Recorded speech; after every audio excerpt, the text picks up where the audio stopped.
Always welcome साथियों। Digital class हमेशा आपके साथ। दोस्तों, ये स्ट्रेंथ ऑफ मटेरियल की सीरीज चल रही है।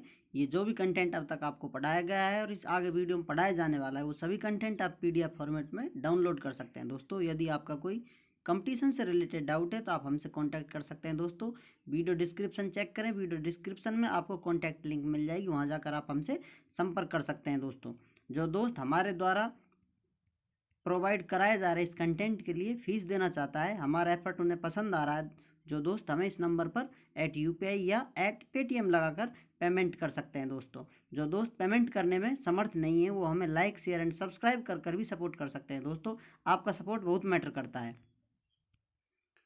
चलिए दोस्तों, इस वीडियो में जानते हैं relation between slope, deflection and radius of curvature. दोस्तों, पहले जान लेते हैं स्लोप क्या होता है। दोस्तों, इस प्रकार जैसे ये कोई लाइन खींची हुई है दोस्तों, या फिर ये लाइन है जो दोस्तों हॉरिजेंटल लाइन से एंगल बनाती है, वो दोस्तों उसका स्लोप होता है। इसमें आप पहली लाइन को, इसको नंबर 1, इसको 2, ये दोनों दोस्तों अलग अलग थीटा पर हैं, ये दोनों का स्लोप अलग अलग होगा। दोस्तों, स्लोप का मतलब ही ढाल है दोस्तों, कितना ढलान है उस पर। दोस्तों, जैसा कि दोस्तों आप ये लाइन देख रहे हैं, जैसे ये इधर एंगल बनता जाएगा दोस्तों, इसका एंगल बढ़ता जाएगा, ये इसका स्लोप कम या ज़्यादा होता जाता है। दोस्तों, ये हॉरिजेंटल से बनाया गया एंगल होता है दोस्तों, slope.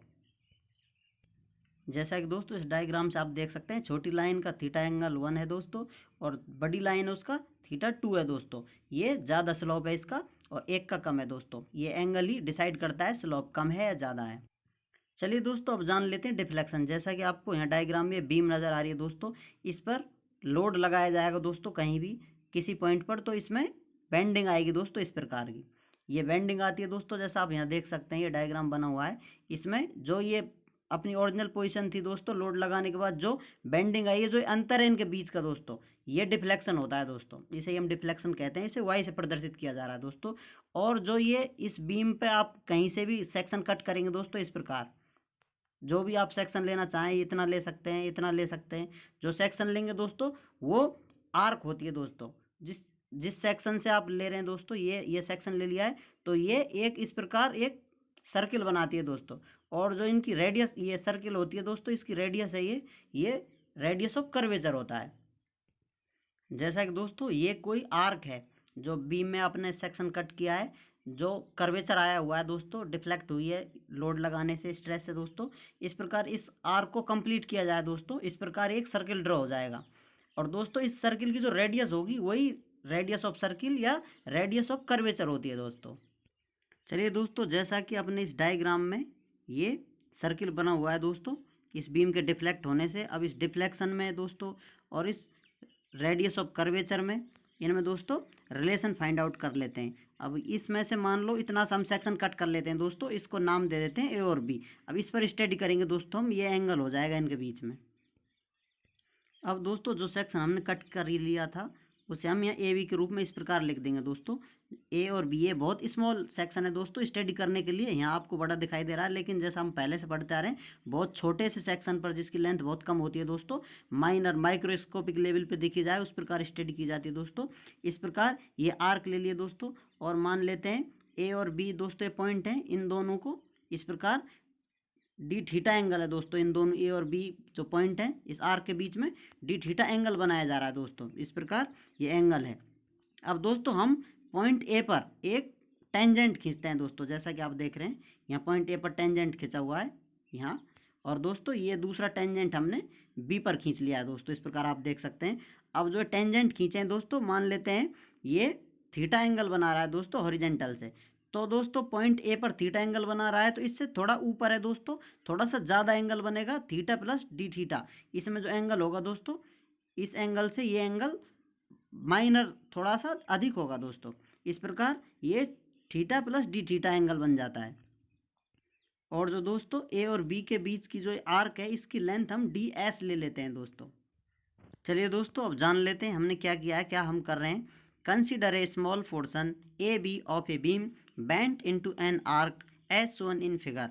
D S length of the beam A B, R is the radius of arc and C is centre of arc, theta is angle of tangent at A. जैसा कि आपको बताया गया था दोस्तों, यहाँ थीटा है, टेंजेंट ए पर जो खींचा हुआ है उसका एंगल है। with x axis and theta plus D theta is angle of tangent of B point पर जो टेंजेंट लिया गया है दोस्तों, माइनर थोड़ा सा डिस्टेंस इन दोनों के बीच में दोस्तों, इसलिए एंगल थोड़ा सा बढ़ जाता है। Of the B point with X axis, Y is deflection, जैसा कि दोस्तों आपको दिखाया गया था वाई डिफ्लेक्शन है।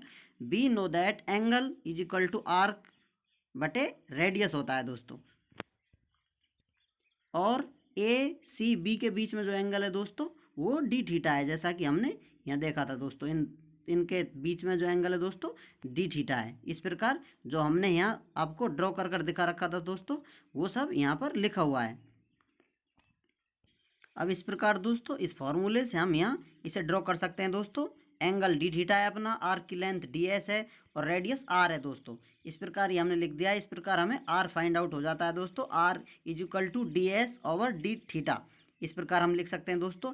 या डी एक्स बटे D theta, if D S is very small then D S is equal to, लगभग बराबर हैं दोस्तों डी एक्स के ये दोनों।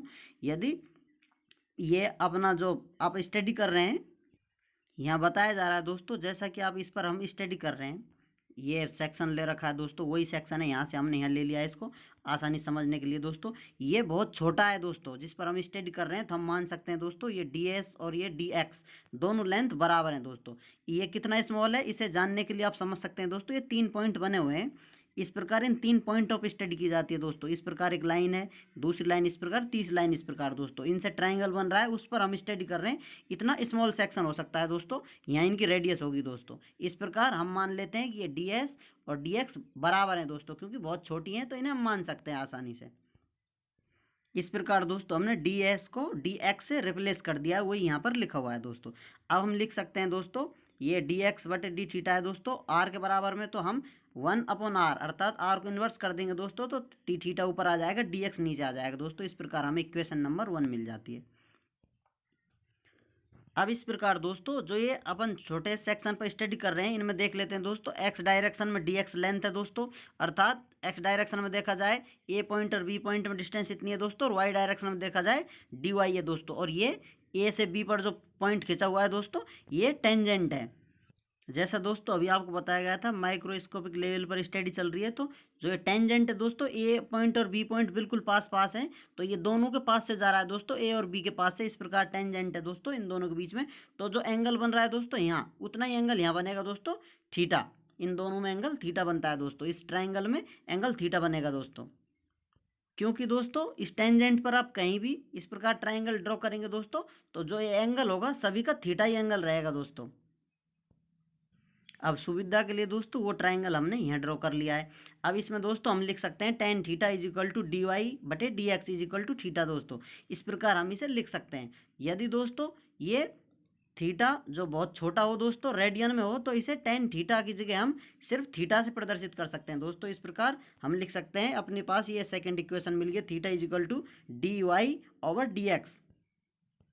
अब हम दोस्तों इस इक्वेशन नंबर 2 को डिफ्रेंशिएट कर देंगे दोस्तों।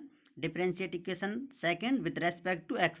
इस प्रकार दोस्तों इस थीटा को एक्स के रेस्पेक्ट में हम डिफ्रेंशिएट कर देंगे, डी थीटा बटे डी एक्स हो जाएगा दोस्तों। और ये फर्स्ट ऑर्डर पहले से ही डिफ्रेंशिएट है दोस्तों, इसका सेकंड ऑर्डर डेरिवेटिव इस प्रकार हो जाएगा दोस्तों। तो हमें मिलता है ये थर्ड इक्वेशन, डी थीटा बटे D X is equal to D two Y बटे डी एक्स स्क्वायर दोस्तों। इस प्रकार हमें 3 इक्वेशन मिल जाती हैं।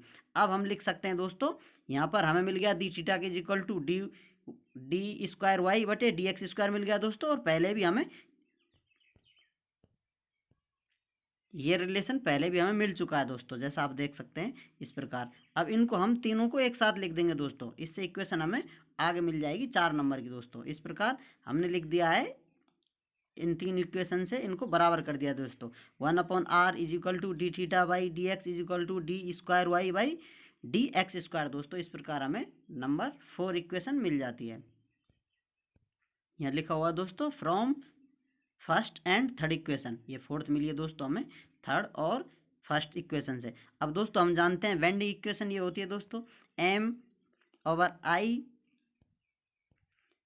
Is equal to sigma divided by y is equal to e divided by r. इस प्रकार दोस्तों ये बेंडी इक्वेशन होती है।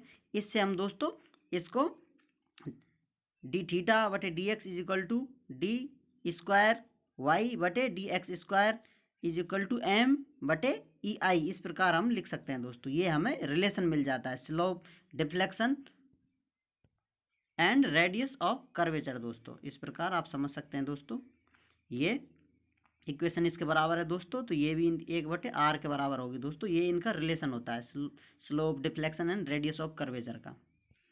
ये रिलेशन हमें दोस्तों आगे आने वाली वीडियो में बहुत काम आएगा, बार बार काम आता रहेगा दोस्तों, इसलिए ज़रूरी था आपको बताना। उम्मीद करते हैं दोस्तों वीडियो में दी गई जानकारी आपको समझ में आई होगी दोस्तों। यदि अभी भी आपका कोई कन्फ्यूज़न है तो आप हमसे कमेंट कर कर पूछ सकते हैं। आप चाहें तो हमसे कॉन्टैक्ट भी कर सकते हैं दोस्तों। कॉन्टैक्ट लिंक आपको वीडियो डिस्क्रिप्शन में मिल जाएगी।